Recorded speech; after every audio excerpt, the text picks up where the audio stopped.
Collective. Hello, so ako po si Madam P.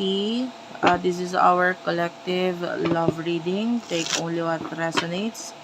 Sa mga gustong magpa-personal reading, doon na lang kayo mag-inquire sa aming Facebook page. Ayan, yung Facebook page namin, Madam P. Madam Space P. Para madali mo siyang ma-search, pwede kang mag-search ng yung mga ibang name ng channel namin, YouTube channel namin, Unicorn Princess Tarot, Libra Philippines, Virgo Philippines, yan yung pwede mong mga i-search dyan, Water Sign Philippines, etc. Yan, tignan mo na lang dyan sa aking bio. Anyway, this is for the sign of collectives. Wala tayong specific zodiac sign. Ang importante yung pinaka-reading, kung makarelate ka, makaresonate ka, maaaring ang reading na ito ay para sa'yo. So, Nine of Pentacles, Knight of Swords, okay.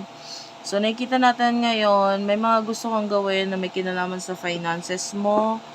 May mga nakikialam sa'yo, pero sometimes kasi, etong mga nakikialam na to, sila yung mga higit na mas nakakaalam sa mga bagay na dapat mong gawin. Kasi may mga times sa'yo, masyado kang nagiging padalos-dalos, especially pagdating sa finances mo, na ngayon, pwedeng nakaka-experience ka ng pagkabigat or responsibility, no? Yung iba sa inyo pwedeng nahihirapan dahil dito sa mga bagay na to, dahil sa mga rush decisions mo, no? Yung iba sa inyo with the Ace of Pentacles, may mga new beginnings, may mga gusto ka na namang simulan. And with the Three of Pentacles, pwedeng yung iba sa inyo, nag-iisip ka ng mga bagay ngayon na mas magbibigay sa iyo ng growth, you know, especially financially. The Seven of Cups, marami na naman kayong naiisipan. And with the Emperor, yung iba sa inyo, pwedeng gusto mo na naman mag-build ng something.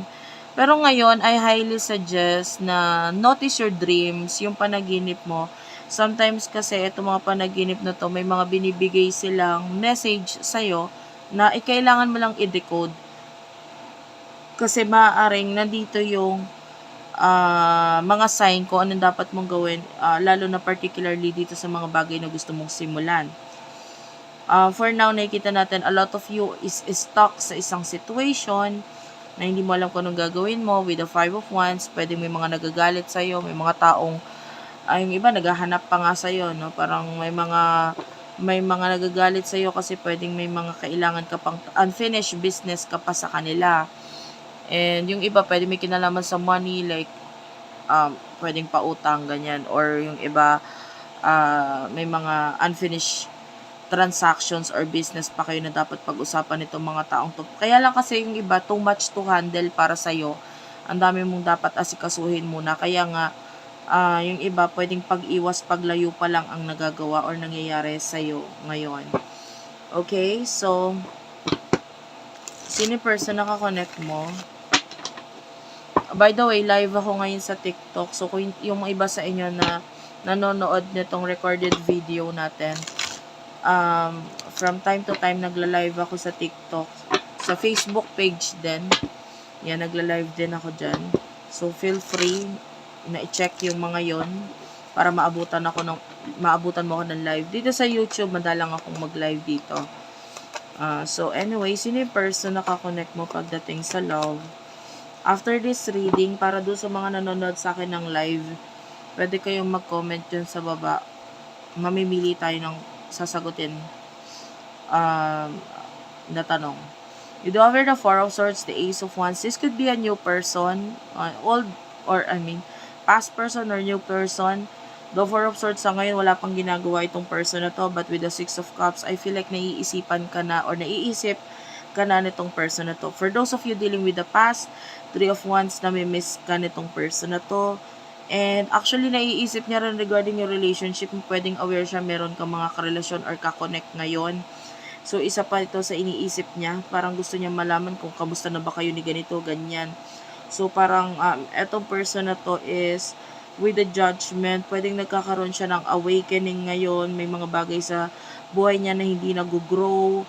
And I feel like gusto niya makipag-connect or communicate, lalo na with the Page of Wands. Yan, gusto niya makipag-connect, communicate. Kaya lang, with the Five of Wands, para siyang nagagalit Parang nagagalit tong person na to. Wait lang.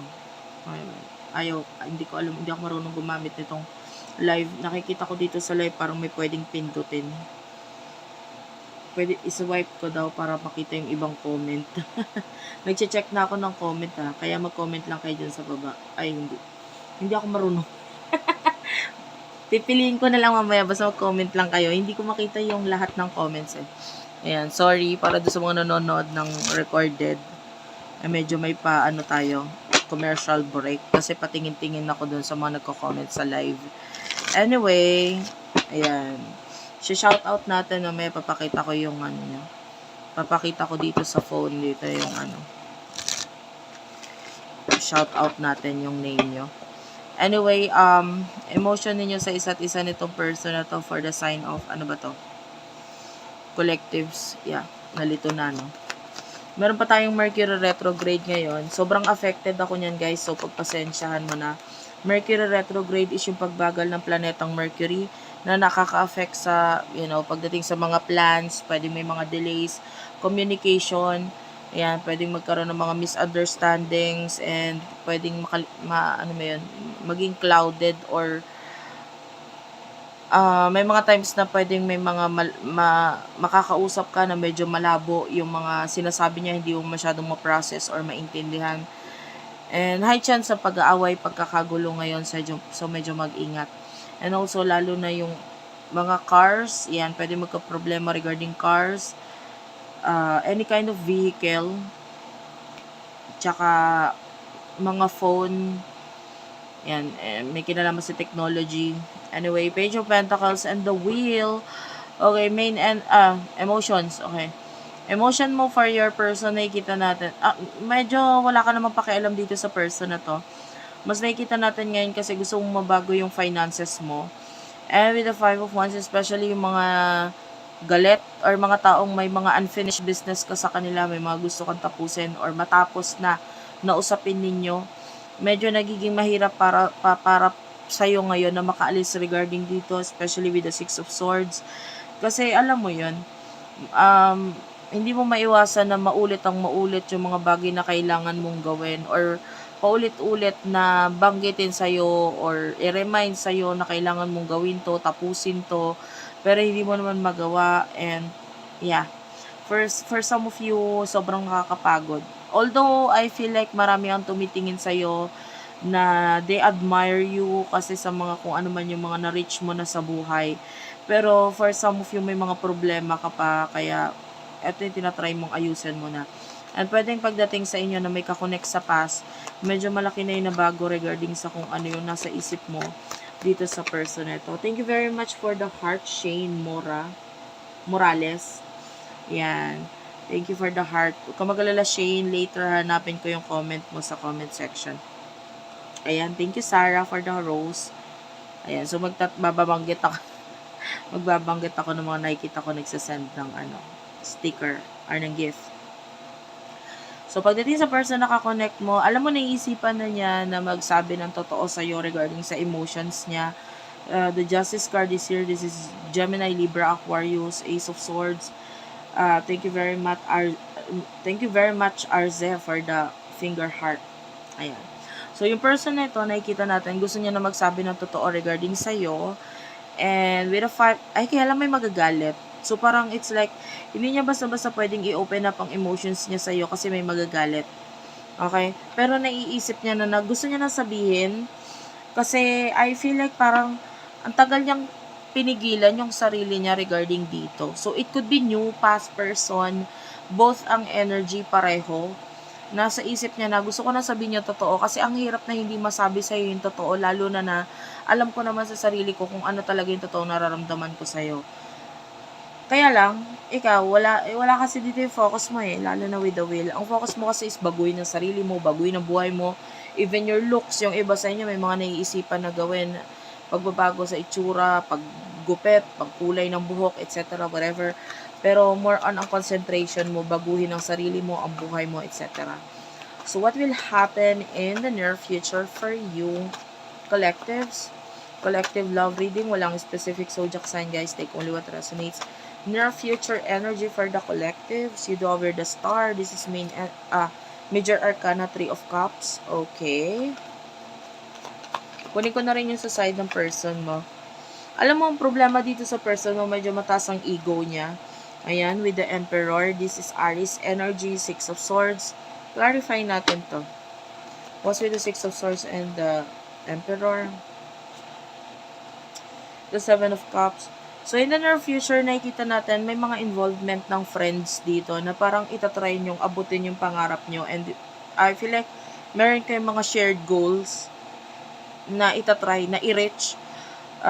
Parang may mga taong tutulong sa'yo, friends or friends na parang tinuring mo ng pamilya para ma-achieve yung mga goals mo.